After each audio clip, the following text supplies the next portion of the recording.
Alors, voici une façon d'additionner des fractions qui ont le même dénominateur, un dénominateur commun. Ici, on voit que c'est des huitièmes, huitièmes. On va utiliser des bandes fractionnaires. Alors, j'ai 3 huitièmes. On voit que j'ai 3 parties, 1, 2, 3, qui sont en bleu, sur 8 parties au total, 1, 2, 3, 4, 5, 6, 7, 8. Puis, je veux additionner 4 huitièmes.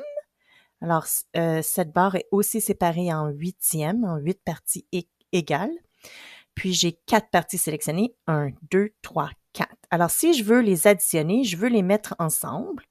Alors, je pourrais tout simplement pousser mes huitièmes comme ceci pour les ajouter ensemble. Alors, maintenant, il me reste à compter combien de huitièmes? 1, 2, 3, 4, 5, 6, 7. Ça me donne 7 huitièmes.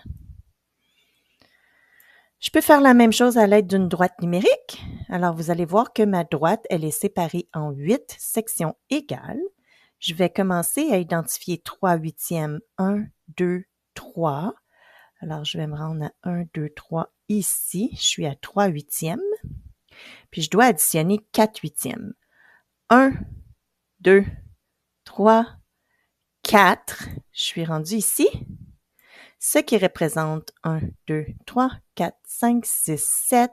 Et ici, sur notre droite numérique, je suis rendue à 7 huitièmes. Alors, je remarque que le numérateur, qui représente le nombre de parties qu'on a comptées, ça va changer selon l'opération. Ici, on les a additionnés, nos numérateurs. 3 plus 4, ça me donne 7. Tandis que le dénominateur, lui, il représente le nombre de parties dans le tout et ça n'a pas changé. On a encore 8 parties dans le tout, donc il va rester le même. Maintenant, allons voir un exemple de soustraction. Ici, j'ai 7 douzièmes.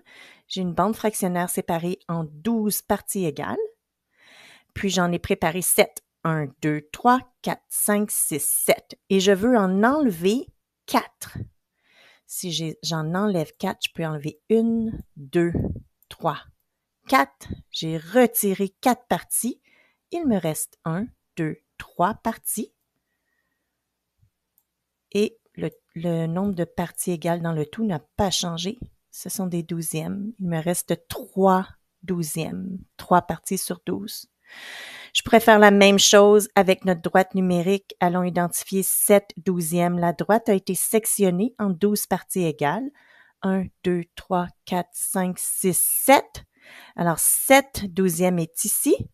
Je dois maintenant retirer 4 douzièmes. 1, 2, 3, 4. Je me ramasse ici sur ma droite numérique. Allons vérifier. On a 1, 2, 3 douzièmes.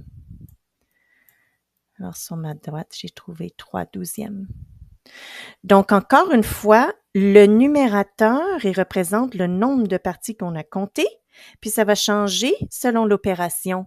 Ici, on avait une soustraction, alors on a fait 7 moins 4, ça nous a donné 3. Puis quand on observe le dénominateur, il n'a pas changé, il représente le nombre de parties dans le tout, puis s'il n'a pas changé, il va rester identique, c'est 12 parties. Donc, 7 douzièmes moins 4 douzièmes nous donne 3 douzièmes.